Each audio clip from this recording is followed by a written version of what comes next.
अब बात करते हैं सेकंड प्रूविंग की। सेकंड प्रूविंग का नाम है आपका निरक्षी स्थिति के लिए वैद्युत क्षेत्र। निरक्षी स्थिति के लिए वैद्युत क्षेत्र कैसे ज्ञात करते हैं, सुनो। अभी मैंने कहा अक्षीय स्थिति के लिए बात करा था, अब मैं बात कर रहा हूँ निरक्षी स्थिति का। ये भी बहुत इंपॉर्टेंट है, ठीक है ना। और ये भी तुम्हारा आता है 3-4 मार्क्स का प्रूविंग आएगा तो आएगा, ठीक है ना। डायरेक्ट ऑन स्पॉट कैसे करेंगे इसको, लिखेंगे हल डायरेक्ट बिना टाइम वेस्ट किए सॉल्व करते हैं। सबसे पहले क्या करना होगा आपको कि आपको सबसे पहले दो आवेश लेना होगा, एक माइनस क्यू और एक प्लस क्यू। और लेने के जस्ट बाद इसके बीच के डिस्टेंस कितना आप जानेंगे 2l। और इसको बोलेंगे हम वैद्युत द्विध्रुव। इसे क्या बोलेंगे, वैद्युत द्विध्रुव। क्यों, क्योंकि दो आवेश विपरीत हैं और दोनों का परिणाम सेम है और दोनों के बीच का डिस्टेंस कितना है 2l है। अब सुनो, यहाँ पे बीच में O पॉइंट ले लेंगे, मिडिल पॉइंट। और अगर मैं कहूँ इसके डिस्टेंस क्या होगा l, तो इसका भी l। इस पर एक ऐसा लाइन ड्रॉ करेंगे। अब इसको मान लेंगे P पॉइंट और इस पॉइंट पे मुझे क्या निकालना है, परिणामी वैद्युत क्षेत्र की तीव्रता। मतलब यहाँ पे हमको E निकालना है। अब सुनो, सबसे पहले क्या करेंगे, इसको मिला देंगे और जैसे मिलाएंगे तो ये प्लस है, तो इसके कारण वैद्युत क्षेत्र किधर जाएगा, इधर E1, ठीक है। और इसको मिला देंगे, इसको मिलाएंगे तो इसके कारण सही मिलाना, अच्छे फिगर बनाना तुम, ठीक है। इसको मिला देंगे और इसके कारण वैद्युत क्षेत्र की तीव्रता इधर ही होगी E2। देखो प्लस के कारण वैद्युत क्षेत्र की तीव्रता उसी के दिशा में हो जाएगी और माइनस के कारण वैद्युत क्षेत्र की तीव्रता इसी के दिशा में आएगी वापस।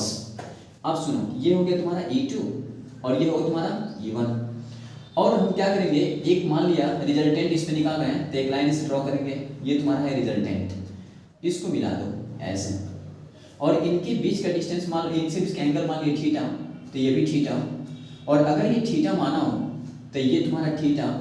और ये थीटा क्यों हुआ, क्योंकि ये इसके पैरेलल लाइन है, तो ये थीटा तो ये भी थीटा, तो ये भी थीटा।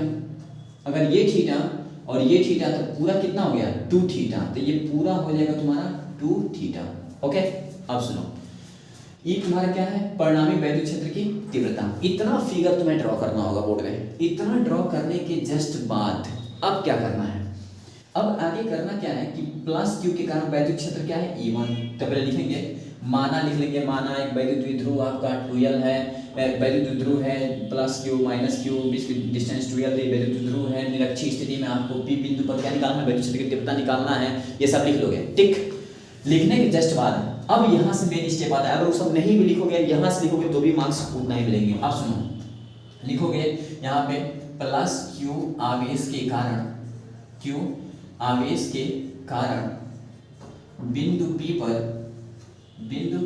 पर वैद्युत क्षेत्र की तीव्रता, वैद्युत क्षेत्र की तीव्रता।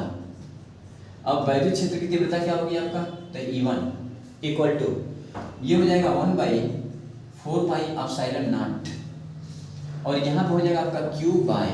ओके, अब सुनो, यहाँ पे L था, इस बीच की डिस्टेंस को मान लिया मैंने R। कितना डिस्टेंस मान लिया R, ये आपको मानना पड़ेगा।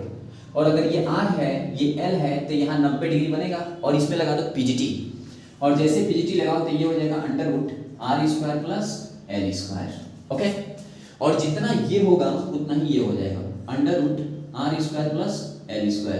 ओके, अब हमको ये भी मिल गया डिस्टेंस, ये भी, मतलब P से इसके बीच का डिस्टेंस, P से इसके बीच का डिस्टेंस, इतना फाइंड कर लेंगे। अब Q अपन अंडर क्या है R² प्लस L² का होल स्क्वायर। ओके, तो यहाँ से E1 equal to 1/4 pi epsilon naught Q by square से रूट क्या होगा, cancel, R² plus L²। Equation number first. Similar इसी प्रकार अब क्या करेंगे आप, माइनस Q आवेश के कारण, यहाँ आप लिखेंगे आवेश के कारण P पर वैद्युत क्षेत्र। अब इसमें क्या होगा, इसमें आप लिखेंगे E2 equal to 1/4 pi epsilon naught और Q बाई यहाँ पे लिखेंगे √R² L² का होल स्क्वायर। ऐसा क्यों, क्योंकि ये भी तो डिस्टेंस वही है ना। देखो स्क्वायर से रूट क्या होगा, कैंसिल, यानी 1/4 pi epsilon naught Q by R² plus L²। ये आ गया E2, इक्वेशन सेकंड। अब हमें दो इक्वेशन मिल गया, E1 और E2। हमें चाहिए E, क्या चाहिए E। अब E कैसे निकलेगा, तो सुनो ध्यान से बता।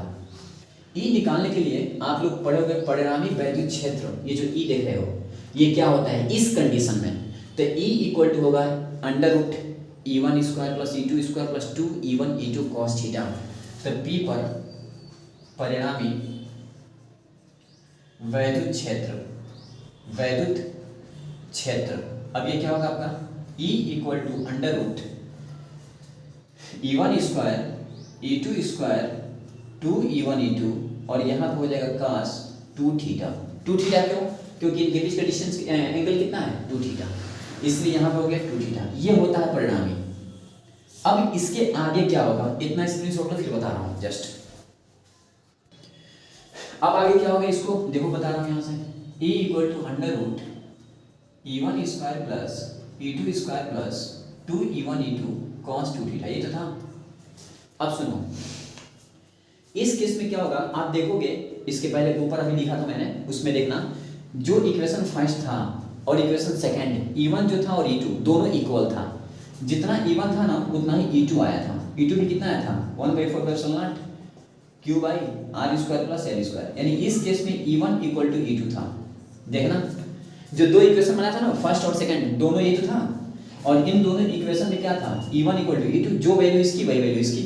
अब सुनो यहाँ से इस E1 इक्वल टू E2 जहाँ E1 है वहाँ E2 लिख सकता हूँ, ठीक। लिखूंगा तो क्या होगा E equal to under root E1 square plus 2 E1 E1 cos 2 theta. मतलब जहाँ जहाँ E2 था वहाँ E1 कर दिया। अब सीखो सुनो E equal to under root, ये देखो 1 और ये 1 2, यानी 2 E1 square plus 2 E1 square और यहाँ पे हो गया cos 2 थीटा। कहाँ से आया भाई देख, एक E1 स्क्वायर 2 E1 स्क्वायर और E1 स्क्वायर और 2 और cos 2 थीटा। अब सुनो E equal to under root, इसमें देखो 2 E1 स्क्वायर कॉमन ले लो तो 2 E1 स्क्वायर कॉमन तो 1 प्लस cos 2 थीटा। ओके इतना बचेगा।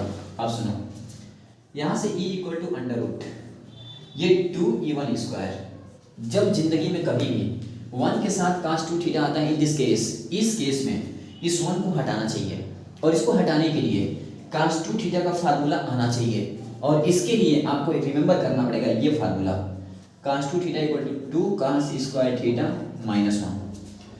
अगर ये फार्मूला आपको याद है तो आसानी से इसे सॉल्व कर सकते हैं। अगर ये फार्मूला याद नहीं है तो यहाँ से आप फंस जाएंगे और कोई बचा नहीं पाएगा।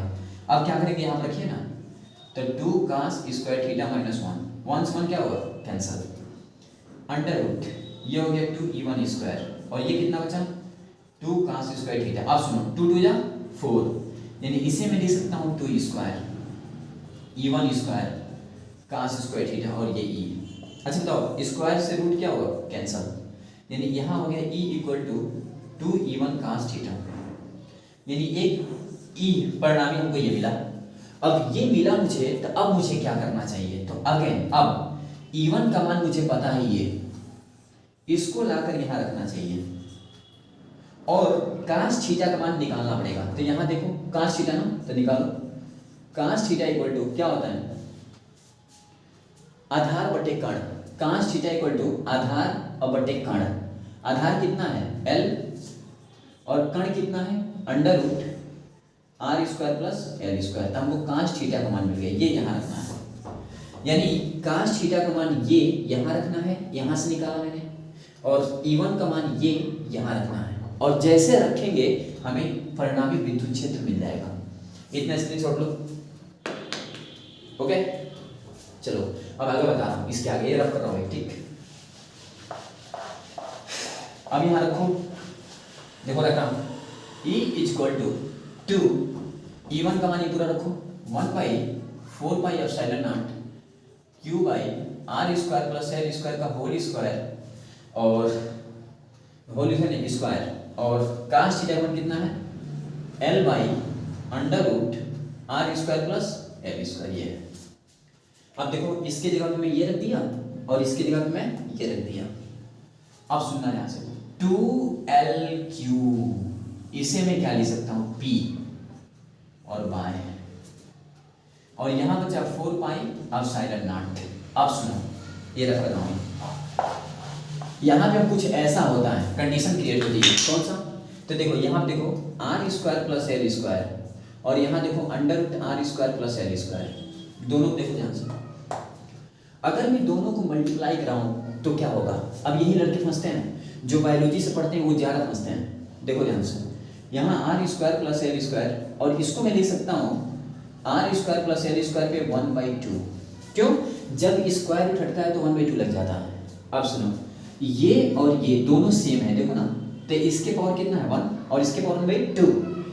जब नीचे सेम होना तो इसको एक बार लिखते हैं और इसको जोड़ देते हैं, यानी 1 + 1/2 जोड़ दो, तो जब जोड़ोगे ना तो कितना आएगा, आर स्क्वायर एल स्क्वायर, ये हो जाएगा 3/2। ये मीन्स इस पूरे को मैं लिख सकता हूं आर स्क्वायर एल स्क्वायर 3/2। देखा, it is very most important concept. अब सुनो, ये भूल जाओगे तो नहीं कर पाओगे। अब यहाँ से क्या होता है, तुम देखोगे कि एल छोटा है आर बड़ा है, यानी इफ यदि L is very less than R तो एल स्क्वायर को छोड़ देंगे। अब अगर इसको छोड़ देंगे तो क्या होगा, E = P/4πε0 आर स्क्वायर पे 3/2। अब 2 से 2 क्या होगा, कैंसल, और यहां से E मिल गया P/4πε0 r³। ये मिल गया तुम्हारा निरक्षी स्थिति के लिए व्यंजक, और ये आपका रहा प्रूफ।